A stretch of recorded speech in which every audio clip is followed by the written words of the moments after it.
Every day is not A Sunday ಅಂತ ಇವತ್ತು prove ಮಾಡಿ ತೋರಿಸಿದ್ರು ನ್ಯೂಜಿಲ್ಯಾಂಡ್ ಅವರು. ಒಂದು ಹ್ಯೂಜ್ ಮಾರ್ಜಿನ್ ಆಫ್ ವಿಕ್ಟರಿ ಆಗಿದೆ ಇವತ್ತು ನ್ಯೂಜಿಲ್ಯಾಂಡ್ ತಂಡಕ್ಕೆ. ಕಮ್ ಬ್ಯಾಕ್ ಮಾಡಿದ್ದಾರೆ ಗುರು, ಒಪ್ಕೊಬೇಕು, ನ್ಯೂಜಿಲ್ಯಾಂಡ್ಗೆ ಅಪ್ರಿಷಿಯೇಟ್ ಮಾಡಬೇಕು. ಸೊ ನಮ್ಮ ತಂಡದಲ್ಲಿ ಸ್ವಲ್ಪ ಮೈನ್ಯೂಟ್ ಚೇಂಜಸ್ಗಳನ್ನ ಮಾಡ್ಕೊಂಡು ಬಂದಿದ್ವಿ ನಾವು. ಒನ್ ಬ್ಯಾಟ್ರೆ ಶಾರ್ಟ್ ಆಡಿದ್ವಿ ಇವತ್ತು, 5 ಬೌಲಿಂಗ್ ಆಪ್ಷನ್ಸ್ಗಳನ್ನ ಯೂಸ್ ಮಾಡಿದ್ದು. ಹಾರ್ದಿಕ್ ಪಾಂಡ್ಯ ಬೌಲಿಂಗ್ ಮಾಡದೇ ಇದ್ದಿದ್ದು.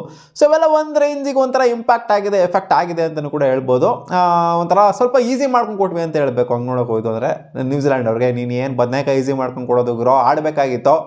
ಏನಲ್ಲ ಈಸಿ ಮಾಡ್ಕೊಂಡು ಕೊಡೋಂಥ ನ್ಯೂಜಿಲ್ಯಾಂಡ್ ಅವ್ರನ್ನ ಕೇಳಿದ್ರೆ ನಿಮ್ಮನ್ನ ರೀಸನ್ ಕೂಡ ಹಂಗಿಲ್ಲಮ್ಮ ಅಂತ. ಹೌದು, ಇವರೇ ಟೆಸ್ಟ್ ಮಾಡಿದ್ರು. ನಾನು ಹೇಳಿದ್ನಲ್ಲ, ಪ್ರಿವ್ಯೂಲ್ ಹೇಳಿದ್ದೆ ಈ ಥರ ಟೆಸ್ಟ್ ಮಾಡಬೇಕಾಗತ್ತೆ ಅಂತ. In case Hardik Pandya bowling ಮಾಡಿಲ್ಲ ಅಂತಂದರೆ ಯಾವ ಥರ ಆಗುತ್ತೆ. ಸೊ ಇದೆಲ್ಲ ಟೆಸ್ಟ್ ಮಾಡಿದೆ, trial and test, trial and error ಮಾಡಿದ್ದಾರೆ ಅಷ್ಟೇ. ಇದೇನು ಲಾಸ್ ಏನಲ್ಲ ನಮಗೆ. ನಾವು ಸೀರೀಸ್ ಆಲ್ರೆಡಿ ಸೀಲ್ಡ್ ಡೌನ್ ಮಾಡಿದ್ದೀವಿ, ಗೆದ್ದಿದ್ದಂತೂ ಆಗಿದೆ. ಸೊ ಈ ಥರ ಮಾಡೋದ್ರಿಂದ ಏನಾದರೂ ಆಯಿತು ಅಂದರೆ, ಹಾರ್ದಿಕ್ ಪಾಂಡ್ಯ ಏನಾದರೂ ಆಯಿತು ಅಂತ ಇನ್ ಕೇಸ್ ಏನಾದರೂ ನೋಡಿ, ಹಾರ್ದಿಕ್ ಪಾಂಡ್ಯ ಇವತ್ತು ರಿಸ್ಕು ತೊಗೊತಾ ಇರಲಿಲ್ಲ.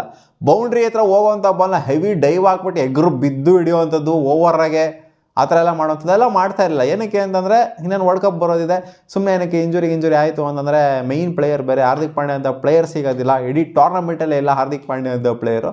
ಸೊ ಇದೆಲ್ಲ ನೋಡ್ತು ಅಂತ ಅಂದಾಗ ಖಂಡಿತ ನಾವು ಒಂದು ಸ್ವಲ್ಪ ಮಟ್ಟಿಗೆ ಫ್ರೀ ಬಿಟ್ವಿ, ಅದನ್ನು ಇವ್ರು ಯೂಟಿಲೈಸ್ ಮಾಡ್ಕೊಂಡ್ರು ಅಷ್ಟೇ, ಬೇರೆ ಏನೂ ಇಲ್ಲ. Next match hopefully main squad ಆಡುತ್ತೆ ಅಂತ ಅಂದ್ಕೊಂಡಿದ್ದೀನಿ. ನೆಕ್ಸ್ಟ್ ಮ್ಯಾಚು ಇಶಾನ್ ಕಿಶನ್ ವಾಪಸ್ ಬರಬಹುದು ಅಂತ ಅಂದ್ಕೊಂಡಿದ್ದೀನಿ.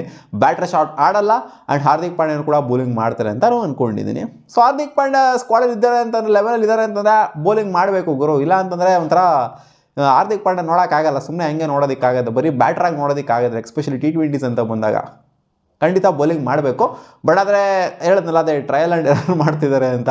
ಸೊ ಪರ್ಮಿಟೇಷನ್ ಕಾಂಬಿನೇಷನ್ ವರ್ಕೌಟ್ ಮಾಡ್ಕೊಂತ ಇದ್ದಾರೆ ಅಂತ. ಅದಕ್ಕೋಸ್ಕರ ಈ ಥರ ಮಾಡಿದ್ರೆ ಅಷ್ಟೇ. ಒಂದು ಮ್ಯಾಚ್ನ ಫ್ರೀ ಬಿಟ್ಟರು, ನೆಕ್ಸ್ಟ್ ಮ್ಯಾಚ್ ಪಕ್ಕ ಟೈಟ್ ಮಾಡ್ತಾರೆ, 2-2 ಎಲ್ಲ ಟೈಟ್ ಮಾಡ್ತಾರೆ ನೆಕ್ಸ್ಟ್ ಮ್ಯಾಚ್ ಅಂತ ಅಂದ್ಕೊಂಡಿದ್ದೀನಿ. ಇಲ್ಲ ಅಂತಂದರೆ ಇನ್ನು ಲೂಸಿಂಗ್ ನೋಟ್ ಹೋಗ್ಬಿಡ್ತು ಅಂದರೆ ಚೆನ್ನಾಗಿರೋದಿಲ್ಲ ಗುರು ವರ್ಲ್ಡ್ ಕಪ್ಪಿಗೆ. ಇನ್ನು ವಿನಿಂಗ್ ನೋಟ್ ಹೋಗಬೇಕು ನಾವು. 4-1 ಆಯಿತು ಅಂದರೆ ಪರವಾಗಿಲ್ಲ. ನಾನು ಹೇಳಿದ್ದೆ 4-1 ಆಗ್ಬೋದು ಈ ಒಂದು ಸೀರೀಸ್. ಒಂದು ಮ್ಯಾಚ್ ಗೆಲ್ಬೋದು ನ್ಯೂಜಿಲ್ಯಾಂಡ್. ಒಂದು ಮ್ಯಾಚ್ ಗೆಲ್ತೂರೆ ಅದೇ ಹೆಚ್ಚು ಅವ್ರದ್ದು ಅಂತಲೂ ಹೇಳಿದ್ದೆ. ಒಂದು ಮ್ಯಾಚ್ ಗೆದ್ದಿದ್ದಾರೆ ನ್ಯೂಜಿಲ್ಯಾಂಡು. ನೆಕ್ಸ್ಟ್ ಮ್ಯಾಚ್ ನಾವು ಹೊಡಿಬೇಕಾಗುತ್ತೆ. ಇವತ್ತು ಟಾಸ್ ಗೆದ್ದಿದ್ದು ನಾವೇನೆ. ವೈಜಾಗಲ್ಲಿ 209 ಹೈಯೆಸ್ಟ್ ಚೇಸ್ ಡೌನ್ ಆಗಿರುವಂಥ ಟೋಟಲ್ಲು, ಜೊತೆಗೆ ನಮ್ಮ ಇಂಡಿಯಾದು ಕೂಡ ಅದೇ ಹೈಯೆಸ್ಟ್ ಚೇಸ್ ಡೌನ್ ಆಗಿರುವಂಥ ಟೋಟಲ್ಲು. ಸೊ ಇವತ್ತೇನೋ ಹೊಸ್ದಾಗಿ ರೆಕಾರ್ಡ್ ಮಾಡ್ತಾರೆ, ಈ ಟಾರ್ಗೆಟ್ ಏನಾದ್ರು ಚೇಸ್ ಡೌನ್ ಮಾಡ್ತಾರ ಅಂತ ಹೋಪ್ ಮಾಡ್ತಾ ಇದ್ವಿ. ಬಟ್ ಆ ಟಾರ್ಗೆಟು ಕಡೆಗೂ ಚೇಸ್ ಡೌನ್ ಆಗಲೇ ಇಲ್ಲ. ಒಂದು ಹ್ಯೂಜ್ ಮಾರ್ಜಿನ ವಿಕ್ಟರಿ ಆಗಿರೋದು ಇವತ್ತು ನ್ಯೂಜಿಲ್ಯಾಂಡ್ ಅವ್ರಿಗೆ. ಎಷ್ಟು ಗುರು ಮಾರ್ಜಿನು? 50 run margin. 216 ಟಾರ್ಗೆಟ್ ಕೊಟ್ಟಿದ್ದು. ಇದನ್ನು ಶಿಸ್ತಾಗಿ ಡಿಫೆಂಡ್ ಮಾಡ್ಕೊಂಡಿದ್ದಾರೆ ನ್ಯೂಜಿಲ್ಯಾಂಡ್ ಅವರು. ಇವತ್ತು ಟಾಸ್ ಗೆದ್ದಿದ್ದು ನಾವೇನೇ, ಬ್ಯಾಟಿಂಗ್ ಹಾಕಿದ್ವಿ ಅವರಿಗೆ. ಎಂಥ ಒಳ್ಳೆ ಓಪನಿಂಗ್ ಪಾರ್ಟ್ನರ್ಶಿಪ್ ಗುರು ಬಂದಿದ್ದು. ಟಿಮ್ ಶಿಫಾರ್ಡ್ ಜೊತೆಗೆ Devon Conway left hand right hand combination ಹಾಕೊಂಡು ರುಬ್ಬಿದ್ರು. ಪೋಪ್ಳಲ್ಲಿ 71 ರನ್ನು ಗುರು. ವಿಕೆಟ್ ಲಾಸ್ ಇಲ್ಲದೆ 71 ರನ್ನು. ನಾಯಡಿ ಪೀಡಿ ಚಚ್ಚಿದ್ರು ಗುರು. 100 ರನ್ನ ಪಾರ್ಟ್ನರ್ಶಿಪ್ಪು. 100 ರನ್ಗೆ ಬೆಳೆದಿವ್ರದ್ದು ವಿಕೆಟು. ಕುಲ್ದೀಪ್ ಯಾದವ್ ಬಂದ್ಬಿಟ್ಟು ಡೆವಾನ್ ಕಾನ್ವೆ ವಿಕೆಟ್ ಎತ್ತುತ್ತಾರೆ. ಈ ಕಡೆಯಿಂದ ಹರ್ಷದೀಪ್ ಸಿಂಗ್ ಬಂದ್ಬಿಟ್ಟು ಟಿಮ್ ಶಿಫಾರ್ಡ್ ಅವ್ರದ್ದು ವಿಕೆಟ್ ಎತ್ತುತ್ತಾರೆ. ಇವತ್ತು ರಿಂಕು ಸಿಂಗಿಗೆ 4 ಕ್ಯಾಚು, ಎಲ್ಲದನ್ನು ಕೂಡ ಹುಡಿಕೊಂಡು ಹೋಯ್ತಾ ಇತ್ತು ಬಾಲು ರಿಂಕು ಸಿಂಗಿಗೆ. ಇನ್ನೇನು ಒಳ್ಳೊಳ್ಳೆ ಫೀಲ್ಡಿಂಗ್ ಪೊಸಿಷನ್ ಹತ್ರ, ಮಿಡ್ ವಿಕೆಟ್ ಹತ್ರ, ಲಾಂಗ್ ಆಫ್ ಹತ್ರ ನಿಲ್ಲಿಸಿರ್ತಾರೆ. ಸೊ ಒಳ್ಳೊಳ್ಳೆ ಪೊಸಿಷನ್ ಹತ್ರ ಒಳ್ಳೊಳ್ಳೆ ಫೀಲ್ಡರ್ಸ್ ನಿಲ್ಲಿಸಬೇಕು. ನನಗೆ ರಿಂಕು ಸಿಂಗು 4 ಕ್ಯಾಚ್ ಎತ್ತಾಕೊಳ್ಳೋದೇನು ಹೊಸ ವಿಷಯ ಏನಲ್ಲ. ಅವರು ಸಿಕ್ಕಾಪಟ್ಟೆ ಸೈಕ್ ಫೀಲ್ಡರು. ಕ್ಯಾಚ್ ಅಂತೂ ಬಿಡೋ ಮಾತೇ ಇಲ್ಲ. ರಿಂಕು ಸಿಂಗು ಕ್ಯಾಚ್ನ ಬಿಟ್ಟಿರೋದು ಎಲ್ಲೋ ರೇರು ನಾವು ನೋಡಿರೋದು. ಸೊ ಅದಕ್ಕೋಸ್ಕರ ಒಳ್ಳೊಳ್ಳೆ ಪೊಸಿಷನಲ್ಲಿ ನಿಲ್ಲಿಸಿರ್ತಾರೆ. ಅದಕ್ಕೋಸ್ಕರ ಅಷ್ಟೊಂದು ಕ್ಯಾಚಸ್ ತೊಗೊಂಡಿದ್ದಾರೆ ರಿಂಕು ಸಿಂಗ್ ಅವರು. ಸೊ ಇನ್ನೇನು ಹೇಳ್ತೀರಪ್ಪ, ಇವತ್ತು ಸಾಕಾದ ಪಾರ್ಟ್ನರ್ಶಿಪ್ ಅದೊಂದು ನೋಡಿ. ಬ್ರಿಲಿಯಂಟ್ ಸೈಕ್ ಪಾರ್ಟ್ನರ್ಶಿಪ್ಪು. ಜೊತೆಗೆ ಫಸ್ಟ್ 10 ಓವರ್ಸ್ ಏನು ಆಡಿದ್ರು, ಫಸ್ಟ್ ಇನ್ಫ್ಯಾಕ್ಟ್ 7 ಓವರ್ಸ್ ಏನು ಆಡಿದ್ರು, ಅದು ಒಂಥರ ಪಿಲ್ಲರ್ ಹಾಕ್ಬಿಟ್ರು ಇವರಿಬ್ಬರು ಸೇರಿಕೊಂಡು ಫಸ್ಟ್ 7 ಓವರ್ಸು. ಅದಾದ ನಂತರ ಒಂದು ಸ್ವಲ್ಪ ಸ್ಲೋ ಡೌನ್ ಆಯಿತು. ಹಂಗೆ ನೋಡೋಕೆ ಹೋಯ್ತು ಅಂದರೆ ನ್ಯೂಜಿಲ್ಯಾಂಡ್ ಅವರು ಆಡ್ತಿದ್ದು ಫಸ್ಟ್ ಒಂದು 7 ಓವರ್ಸ್ ಆಡಿದ್ದು ನೋಡ್ತು ಅಂದರೆ ಒಳ್ಳೆ ಫ್ಲೋ ರಿದಮಲ್ಲಿ ಕಾಣಿಸ್ತಾ ಇದ್ರು. ಆಮೇಲೆ ಒಂದು 15 ಓವರ್ಗೂ ಕೂಡ ಇವರು ಸ್ಲೋ ಡೌನ್ ಆದರು. ಆಮೇಲೆ ಲೇಟರ್ ಆನ್ ಡ್ಯಾರಲ್ ಮಿಚೆಲ್ ಬಂದ್ಬಿಟ್ಟು ತಿರ್ಗಾ ಆಕ್ಸಲರೇಷನ್ ಪೆಡಲ್ ಮೇಲೆ ಕಾಲಿಟ್ರು. 39 ಅವ್ರು ಕಾಂಟ್ರಿಬ್ಯೂಟ್ ಮಾಡಿದ್ದಾರೆ ಬಾಟಮಲ್ಲಿ. ಮಧ್ಯದಲ್ಲಿ ಇವರು ಗ್ಲಾನ್ ಫಿಲಿಪ್ ಅವರು ಸೆಟ್ ಆಗಿದ್ದಂಥವ್ರು ವಿಕೆಟ್ನ ಕೈ ಚೆಲ್ಲಿದ್ರು. ಅವರು ಕೂಡ ಚೆನ್ನಾಗೇ ಆಡಿದ್ರು. ಏನಪ್ಪ ಇವತ್ತು ಟಿಮ್ ಶಿಫಾರ್ಡ್ ಆಡಿದ್ದು, ಏನು ನುಗ್ಬಿಟ್ಟೆಲ್ಲ ಹೊಡಿತಾವ್ರು. ಬುಮ್ರಾಗೆ 6. ಅವರೇ ಇನ್ಫ್ಯಾಕ್ಟ್ ಸ್ಟಾರ್ಟ್ ಮಾಡಿದ್ದೆ ಅವರು. ಟಿಮ್ ಶಿಫಾರ್ಡನ್ನೇ ಸ್ಟಾರ್ಟ್ ಮಾಡಿದ್ದು. ಫಸ್ಟ್ ಓವರಿಂದ ಅವರೇ ಸ್ಟಾರ್ಟ್ ಮಾಡಿದ್ದು. ಅದನ್ನು ಆಕ್ಸಿಲರೇಟ್ ಮಾಡಿದ್ದು ಡೆವಾನ್ ಕಾನ್ವೆ. ಒಳ್ಳೆ ಇಬ್ಬರದು ಸೈಕ್ ಪಾರ್ಟ್ನರ್ಶಿಪ್ಪು. ಅವರಿಬ್ಬರು ಸಖತ್ತಾಗಿ ಆಡ್ತಾ ಇದ್ದಂಗೆ ಗ್ಲಾನ್ ಫಿಲಿಪ್ ಅದಕ್ಕೆ ಬಂದ್ಬಿಟ್ಟು ಸ್ವಲ್ಪ ಆ್ಯಡ್ ಆನ್ ಮಾಡ್ರು. ಬಟ್ ಅದನ್ನ ಕನ್ವರ್ಟ್ ಮಾಡ್ಕೊಳಕ್ಕಾಗಲ್ಲ. ಮತ್ತೆ ಅಲ್ಲಿ ಬೌಂಡ್ರಿನಲ್ಲಿ ಕ್ಯಾಚ್ ಕೊಟ್ಬಿಟ್ಟು ಔಟಾಗಿದ್ದು ರಿಂಕು ಸಿಂಗಿಗೆ. ಒಟ್ಟಿನಲ್ಲಿ ಕುಲ್ದೀಪ್ ಯಾದವ್ ಅವರು ಇವತ್ತು ಪರವಾಗಿಲ್ಲ, ಒಂದು ರೇಂಜಿಗೆ ಬೌಲಿಂಗ್ ಮಾಡಿದರೆ. ರವಿ ಬಿಷ್ಣಾಯಿ 2 ವಿಕೆಟ್ ತೆಗೆದ್ರೂ ಕೂಡ ಹೆವಿ ಕಾಸ್ಟ್ಲಿ ಆಗಿದ್ದಾರೆ. ಕುಲ್ದೀಪ್ಗೂ 2 ವಿಕೆಟು. ಈ ಕಡೆಯಿಂದ ಹರ್ಷಿತ್ ರಾಣಾ 54 ರನ್ನ ಹೊಡೆಸ್ಕೊಂಡಿದ್ದಾರೆ. ವಿಕೆಟ್ ತೆಗೆದಿಲ್ಲ ಇವತ್ತು. ಹರ್ಷದೀಪ್ ಸಿಂಗ್ 2 ವಿಕೆಟ್ ತೆಗೆದಿದ್ರೆ ಓಕೆ, ಎಲ್ಲ ಪರವಾಗಿಲ್ಲ ಅನ್ನೋ ಥರ ಬೌಲಿಂಗ್ ನಾವು ಮಾಡಿದರೆ. ಏನಂತ ಹೆವಿ ಇಂಪ್ರೆಸಿವ್ ಬೌಲಿಂಗು, ಬುಮ್ರಾ ಅವರಿಂದ ಕೂಡ ಏನಂತ ಹೆವಿ ಇಂಪ್ರೆಸಿವ್ ಬೌಲಿಂಗ್ ಏನಾಗಿಲ್ಲ. ಯಾಕಂದರೆ ಎಲ್ಲರೂ ಕೂಡ ಕಾಸ್ಟ್ಲಿನೇ ಆಗಿದ್ದಾರೆ, ಹಂಗೆ ನೋಡೋಕೆ ಹೋಯ್ತು ಅಂತಾರೆ. ಬಟ್ ಹರ್ಷಿತ್ ರಾಣಾ ಜೊತೆಗೆ ರವಿ ಬಿಷ್ಣಾಯ್ ಇಬ್ಬರು ಕೂಡ ಹೆವಿ ಕಾಸ್ಟ್ಲಿ ಆಗಿದ್ದಾರೆ. ಇನ್ನೇನಲ್ಲಿ ಬಾಟಮಲ್ಲಿ ಡ್ಯಾರಲ್ ಮಿಚೆಲ್ ಬಂದ್ಬಿಟ್ಟು ಫಿನಿಷ್ ಮಾಡ್ಕೊಂಡು ಕೊಟ್ಟರು, ಒಳ್ಳೆ ಸಖತ್ತಾಗಿ ಫಿನಿಷ್ ಮಾಡ್ಕೊಂಡು ಕೊಟ್ಟರು ಗುರು. ಇದು ಮಿಸ್ಸಿಂಗ್ ಆಗಿತ್ತು ಡ್ಯಾರಲ್ ಮಿಚೆಲಿಂದ, ಅಗ್ರೆಸಿವ್ ಬ್ಯಾಟಿಂಗ್ ಮಿಸ್ಸಿಂಗ್ ಆಗಿತ್ತು, ಅದು ಇವತ್ತು ನೋಡೋದಕ್ಕೆ ಸಿಕ್ತು. ಆ್ಯಕ್ಚುಲಿ ಇವ್ರು ಹಂಗೆ ನೋಡೋಕೆ ಹೋಯ್ತು ಅಂದರೆ, ಇವ್ರು ಆಡ್ತಿದ್ದು ಫ್ಲೋ ನೋಡ್ತು ಅಂದರೆ ಇನ್ನೂ ಜಾಸ್ತಿ ಹೊಡಿಬೇಕಾಗಿತ್ತು ಅಂತಲೂ ಕೂಡ ಅನಿಸುತ್ತೆ. ಮಧ್ಯದಲ್ಲಿ ವಿಕೆಟ್ಸ್ನ ಕಳ್ಕೊತಾರೆ. ಈ ಗ್ಲಾನ್ ಫಿಲಿಪ್ ಅವರ ವಿಕೆಟ್ ಆಗಿರ್ಬೋದು, ಚಾಪನ್ ಅವರ ವಿಕೆಟ್ ಆಗಿರ್ಬೋದು, ಅಲ್ಲಿ ಮಿಡ್ಲ್ ಓವರ್ಸಲ್ಲಿ ಒಂಥರ ಸ್ಲೈಡ್ ಸ್ಟಾರ್ಟ್ ಆಗುತ್ತೆ ಇವ್ರದ್ದು. ಅದಾದಮೇಲೆ ಅದನ್ನು ಆಕ್ಸಿಲರೇಟ್ ಮಾಡ್ತಾರೆ.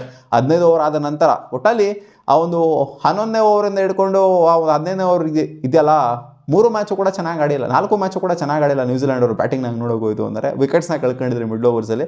ಬಟ್ ಆದರೆ ಆಕ್ಸಿಲರೇಟು ಪೆಡಲು ಎಲ್ಲ ಮ್ಯಾಚನ್ನು ಕೂಡ ಇವರು ಕ್ಲಿಕ್ ಮಾಡ್ತಾ ಇರಲಿಲ್ಲ. ಆ ಒಂದು ಡೆತ್ ಓವರ್ಗಳಲ್ಲಿ ಈ ಮ್ಯಾಚು ಕ್ಲಿಕ್ ಮಾಡಿದ್ರು. 39 ರನ್ ಕ್ರೂಷಿಯಲ್ ಆಗಿ ಬಂತು. ಜೊತೆಗೆ ಮಿಚೆಲ್ ಸ್ಯಾಂಡರ್ ಹೊಡೆದಿದ್ದು, ಲಾಸ್ಟಲ್ಲಿ ಫೋಕ್ಸ್ ಹೊಡೆದಿದ್ದು. ಸೊ ಎಲ್ಲ ಓಕೆ, ಆಲ್ ಓವರ್ ಕಲೆಕ್ಟಿವ್ ಆಗಿ ನೋಡ್ತು ಅಂದರೆ 215 ರನ್ನು ಇದನ್ನ ಚೇಸ್ ಆನ್ ಮಾಡೋದಕ್ಕೆ ಅಂತ ಬರ್ತಾರೆ ನಮ್ಮ ಇಂಡಿಯನ್ ಟೀಮು. ಮೊದಲನೇ ಬಾಲೆ ಗುರು ಅಭಿಷೇಕ್ ಶರ್ಮಾ 2ನೇ ಡಕ್ ಆಗಿದ್ದು ಈ ಒಂದು ಸೀರೀಸಲ್ಲಿ. ಮೊದಲನೇ ಬಾಲನೇ ಇಡೋದಕ್ಕೆ ಹೋಗ್ಬಿಟ್ಟು ಎಂಥ ಕ್ಯಾಚ್ ಹಿಡಿದಿದ್ದು ಗುರು, ಎಂಥ ಡೈವಿಂಗ್ ಎಫರ್ಟ್ ಹಾಕಿದ್ದು ಅಲ್ಲಿ ಡೆವಾನ್ ಕಾನ್ವೆ. ನ್ಯೂಜಿಲೆಂಡರ್ ಆಫ್ ಫೀಲ್ಡಿಂಗ್ ಅಂತೂ ಮೆಚ್ಕೊಳ್ಳೇಬೇಕು ಗುರು. ಗ್ಲಾನ್ ಫಿಲಿಪ್ ಆಗಿರಲಿ, ಏನು ಆಕ್ರೋಬ್ಯಾಟಿಕ್ ಎಫರ್ಟ್ಗಳನ್ನ ಹಾಕ್ತಾರೆ ಗ್ರೌಂಡಲ್ಲಿ, ಹಂಗೆ ತೇಲ್ತಾ ಇರ್ತಾರೆ. ಹಂಗೇನೆ ನಮ್ಮ ಫೀಲ್ಡರ್ಸ್ ಆ ಥರ ತೇಲೋದಿಲ್ಲ, ಎಲ್ಲರೂ ಆ ಥರ ತೇಲೋದಿಲ್ಲ. ಈ ಕಡೆ ಆಲ್ಮೋಸ್ಟ್ ಒಂದು 50% ಅವ್ರು ತೇಲ್ತಾನೆ ಇರ್ತಾರೆ, ಗಾಳಿಲೇ ತೇಲ್ತಾ ಇರ್ತಾರೆ ಕ್ಯಾಚ್ ಗಿಚ್ ಬಂತು ಅಂತ ಅಂದಾಗ. ಎಷ್ಟೋ ಶಾರ್ಟ್ ಬಿದ್ದಿದ್ದು ಇವತ್ತು ಬಾಲ್ಗಳು, ಇಂಡಿಯಾಗೂ ಶಾರ್ಟ್ ಬಿದ್ದು, ಎಷ್ಟೊಂದು ಇವ್ರಿಗೂ ಕೂಡ ಶಾರ್ಟ್ ಬಿದ್ದು ಬಾಲ್ಗಳು, ಕ್ಯಾರಿ ಆಗ್ತಾ ಇರಲಿಲ್ಲ ಎಷ್ಟೊಂದು ಬಾಲ್ಗಳು. ಇವತ್ತು ಸಂಜು ಸ್ಯಾಮ್ಸನ್ ಏನು ಗುರು ಇದು, ಇವತ್ತು ಒಳ್ಳೊಳ್ಳೆ ಪೊಸಿಷನಲ್ಲಿ ನಿಂತ್ಕೊಂಡಿತ್ತು ಅಂದರೆ, ಮಿಡ್ ವಿಕೆಟ್ ರೀಜನಲ್ಲಿ ಕರೆಕ್ಟಾಗಿ ನಿಂತ್ಕೊಂಡಿತ್ತು ಅಂದರೆ ಈ ಮ್ಯಾಚನ್ನು ಕೂಡ ಅವ್ರಿಗೆ ಅಷ್ಟೊಂದು ಗೊತ್ತಾಗಲಿಲ್ಲ. ಸ್ಕೋರ್ 25 ರನ್ ಹೊಡೆದಿದ್ದಾರೆ.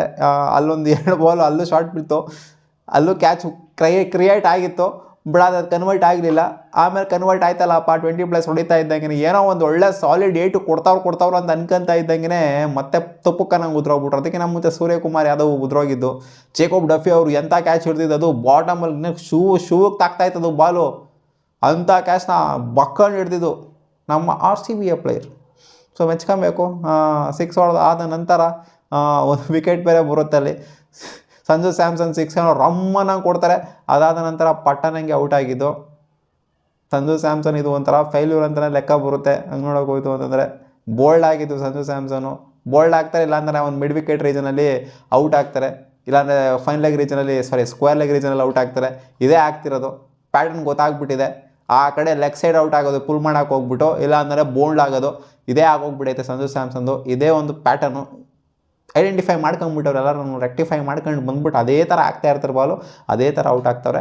ಸೊ ಅಗೇನ್ ಇದು ಫೇಲ್ಯೂರ್ ಅಂತಲೇ ಹೇಳ್ತೀನಿ ಸಂಜು ಸ್ಯಾಮ್ಸನ್ನಿಂದ.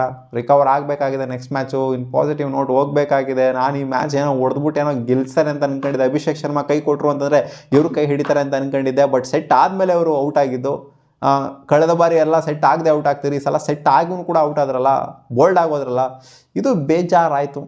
ಸೂರ್ಯಕುಮಾರ್ ಯಾದವ್ ಬಿಡಿ, ಅದು ಪಾಪ ಅನ್ಫಾರ್ಚುನೇಟ್ ಡಿಸ್ಮಿಸಲ್ಲು.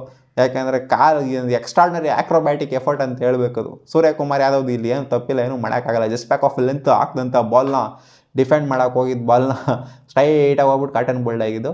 ಸೊ ಅದಾದ ನಂತರ ಹಾರ್ದಿಕ್ ಪಾಂಡ್ಯ, ರಿಂಕು ಸಿಂಗ್ ಬರ್ತಾರೆ. ರಿಂಕು ಸಿಂಗ್ ಒಂದು 39 ರನ್ ಕಂಟ್ರಿಬ್ಯೂಟ್ ಮಾಡಿದರೆ ಪಾಪ ಅವ್ರಿಗೂ ಅನ್ಫಾರ್ಚುನೇಟಾಗಿ ಸಗದಾಗಿ ಕಾಣಿಸ್ಕೊಂತ ಇದ್ರು. ಇನ್ನೇನು ಆಕ್ಸಿಲರೇಟ್ ಪೆಡಲ್ ಮೇಲೆ ಒತ್ತಬೇಕು, ಹಾಕೊಂಡು ಚಚ್ಚಬೇಕು ಅನ್ನೋ ಥರ.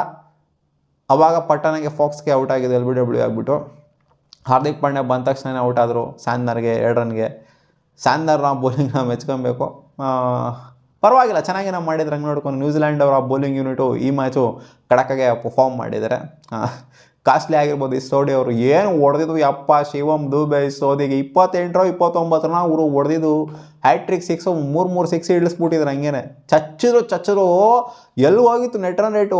17-18 ಹೊರಡೋಗ್ಬಿಟ್ಟಿದ್ರು ರಿಕ್ವೈರ್ಡ್ ರನ್ ರೇಟು. ಎಳ್ಕೊಂಡು ಹಂಗೆ ಬಂದ್ಬಿಡ್ತಾರೆ ಅವರು ನೆಟ್ ರನ್ ರೇಟ್ನ, ರಿಕ್ವೈರ್ಡ್ ರನ್ ರೇಟ್ನ. ಶಿವಮ್ ದುಬೆ ಏನಾದ್ರು ಈ ಮ್ಯಾಚ್ ಇದ್ದಿತ್ತು ಅಂತ ಅಂದಿದ್ರೆ, ಹರ್ಷಿತ್ ರಾಣಾ ಏನಾದರೂ ಆ ಬಾಲ್ 4 ಹೊಡೆಯೋಕ್ಕೆ ಹೋಗಿರಲಿಲ್ಲ ಅಂತಂದರೆ, ನನ್ನ ಪ್ರಕಾರ ಹರ್ಷಿತ್ ರಾಣಾ ಸಿಂಗಲ್ ಕೊಡಬೇಕಾಗಿತ್ತು. ಏನು ಹೀರೋ ಆಗಕ್ಕೆ ಹೋಗ್ತಾವ್ರು ಹರ್ಷಿತ್ ರಾಣಲ್ಲಿ?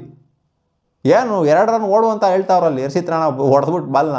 ಶಿವಮ್ ದುಬೆ ಸಕಲಾಗಿ ಆಡ್ತಾವ್ರೆ ಅಲ್ಲಿ, ಇಕ್ತಾವ್ರು, ನಾಯಿ ಇಕ್ತಂಗೆ ಇಕ್ತಾವ್ರೆ. ಜೇಕೋಬ್ ಡಫಿಗೆ ಇಕ್ಕವ್ರೆ, ಇವ್ರಿಗೆ ಇಕ್ಕವ್ರೆ, ಎಲ್ಲರಿಗೂ ಇಕ್ತಾವ್ರಲ್ಲಿ. ಬಂದವ್ರಿಗೆಲ್ಲ ಇಕ್ತಾವ್ರು, ವಾಂಚ್ತಾವ್ರೆ. ಬರೀ 6ಗಳಲ್ಲಿ ಡೀಲ್ ಮಾಡ್ತಾಯಿದ್ರು ಅಲ್ಲಿ ಶಿವಮ್ ದುಬೆ. ಇವತ್ತು ಏನು ರೆಕಾರ್ಡ್ ಮಾಡಿರೋದಲ್ಲಿ ಲಾಸ್ಟ್ ಮ್ಯಾಚ್ ನೋಡ್ತವ್ರೆ ಆ ಥರ ರೆಕಾರ್ಡು.